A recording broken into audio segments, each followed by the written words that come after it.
Bom dia a todos! Graça e paz do Senhor Jesus seja com todos nós. Uma ótima sexta-feira para todos. Hoje é dia 3 de fevereiro de 2023. Seja muito bem-vindo ao nosso devocional de hoje. E nesta sexta-feira vamos dar sequência à nossa maratona bíblica. Hoje falando de Isaías 28, 29 e 30. O tema do devocional hoje é a vara de Deus. Então, antes de você abandonar aí o devocional, né, por causa desse assunto que é, no mínimo, aí instigante, né?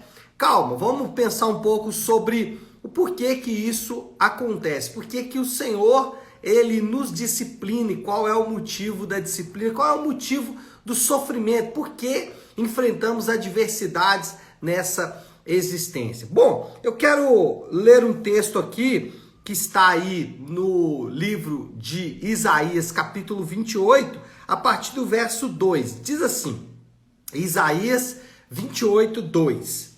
Vejam, o Senhor envia alguém que é poderoso e forte, com a chuva de granizo e vento destruidor, com o violento aguaceiro e tromba d'água inundante.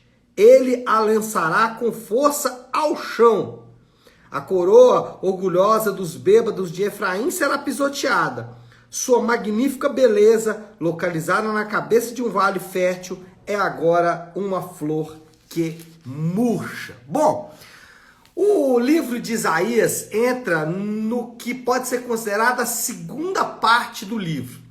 A ideia agora é tratar da invasão dos assírios e qual é, ou quais serão, na verdade, as consequências desta invasão. Lembrando que a terceira parte vai tratar dos babilônios, mas agora, por hora, Isaías vai tratar dos assírios, especialmente um indivíduo chamado Senaqueribe. Mas, antes de entrar na parte do Senaqueribe propriamente dito, Isaías ele vai falar de 6 ais. Esses ais estão relacionados à nação de Israel, ao povo de Deus, tanto o reino do norte como também o reino do sul. Especificadamente, esse capítulo 28 vai falar do reino do norte, e aqui ele vai usar a expressão Efraim para se referir ao povo que habitava o norte. Uma constante na mensagem de todos os profetas, uma constante aí na mensagem dos grandes profetas, Isaías, Jeremias, Ezequiel e Daniel, ou talvez nos profetas menores, é sempre o sofrimento. Essa mensagem, essa questão, ela sempre aparece quando nós estamos falando dos profetas. E o sofrimento, ele pode ser resultado das nossas atitudes pecaminosas. Sempre que estamos enfrentando um sofrimento, uma área, uma adversidade, uma luta, nós questionamos: por que estou passando por isso? Por que estou enfrentando esse sofrimento? Por que estou enfrentando essa adversidade? Por que eu sirvo a Deus há tantos anos, ando com o Senhor há tantos anos, estou passando por isso? Bom, a resposta passa por pelo menos 3 caminhos. Primeiro, como eu disse, pode ser resultado das nossas atitudes pecaminosas, pode ser resultado de erros que cometemos, de pecados que cometemos. No caso aqui de Isaías, o povo abandonou o Senhor e a sua lei. O povo transformou a lei de Deus em regras. E é interessante que Isaías vai tratar disso no capítulo 29, que o povo não se relacionava com o Deus da lei, eles se relacionavam apenas com a lei. É por isso nós precisamos contrapor evangelho e lei, lei e graça, porque senão nós vamos nos relacionar apenas com a lei ou apenas com a graça. Jesus e também os apóstolos, eles apontaram o pecado como fonte de sofrimento em vários momentos. Para não ir muito longe, eu já citei aqui o exemplo daquele homem que desce que é descido, né, que é levado por 4 amigos e desce no telhado da casa onde Jesus estava pregando, e Jesus diz para esse homem paralítico: seus pecados estão perdoados. Lá no Novo Testamento, várias vezes os apóstolos, eles fazem um link entre sofrimento e pecado.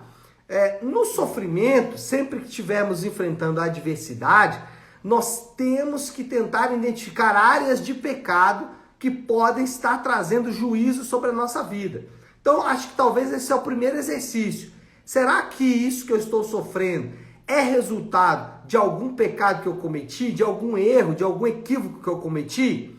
Então, essa é uma pergunta que deve ser feita. Ainda que nem todo sofrimento é fruto de pecado, porque senão você vai acrescentar mais uma dor à sua vida, né? De achar que, peraí, eu estou sofrendo, mas eu estou sofrendo por causa do pecado e tal.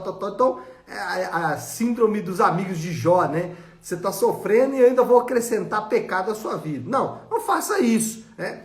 Mas é importante sim a gente tentar ponderar e perceber se existe áreas de pecado. Se existem áreas de pecado, o arrependimento deve ser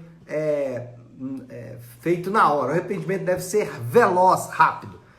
Bom, quando eu digo que pode ser resultado do pecado, outra questão envolvida no sofrimento é o desgaste natural da nossa vida nessa existência. Então, uma pessoa que está já ao avançar da idade, ele vai sentir os impactos do pecado de maneira mais objetiva em seu corpo.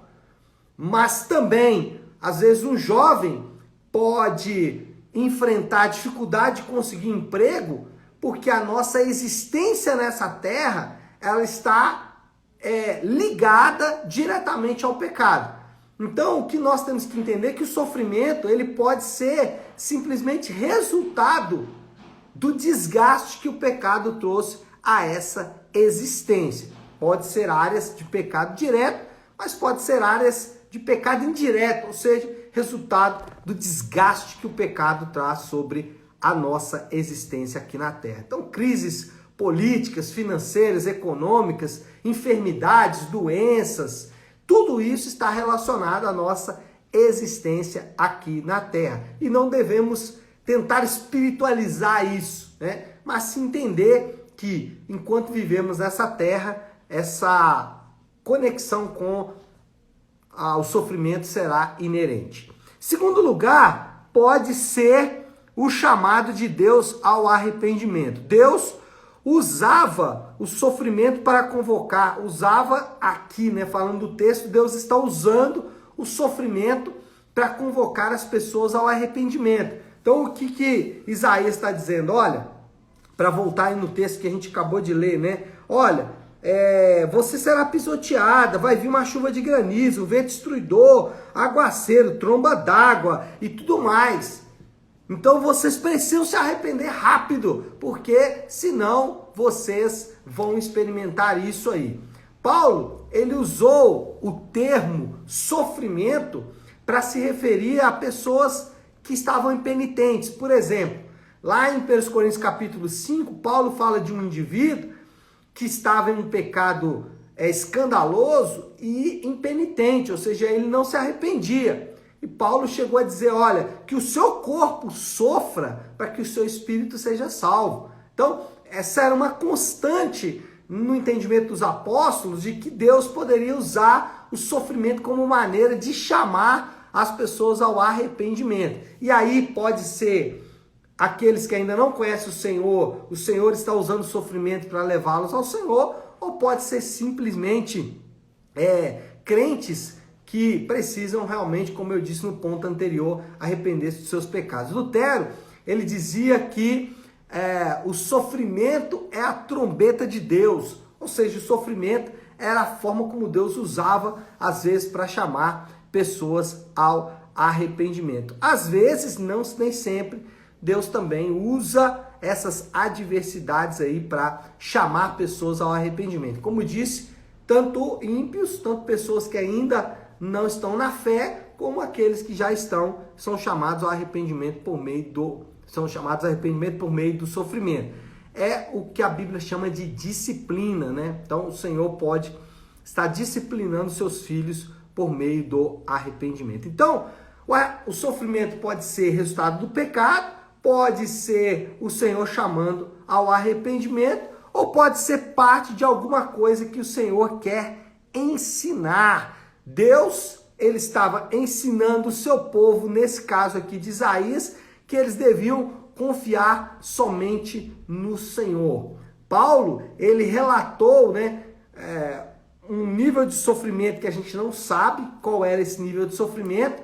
Paulo chamou isso de espinho na carne, e ele não entra em detalhes do que era esse espinho na carne, porém, ele diz que havia ali, sim, de fato, um espinho na sua carne, que eu volto a dizer, a gente não sabe o que era, mas ele diz que esse espinho na carne, não importa muito o que era, mas não era algo confortável, era algo que trazia desconforto para o apóstolo, sem dúvida alguma. Porém, ele diz que isso era parte do seu treinamento. Não é pecado propriamente dito, ou consequência do pecado, mas somente a escola de Deus. Então, ao passar por sofrimento, um desses três caminhos podem ser, de fato, os caminhos que levam ao sofrimento.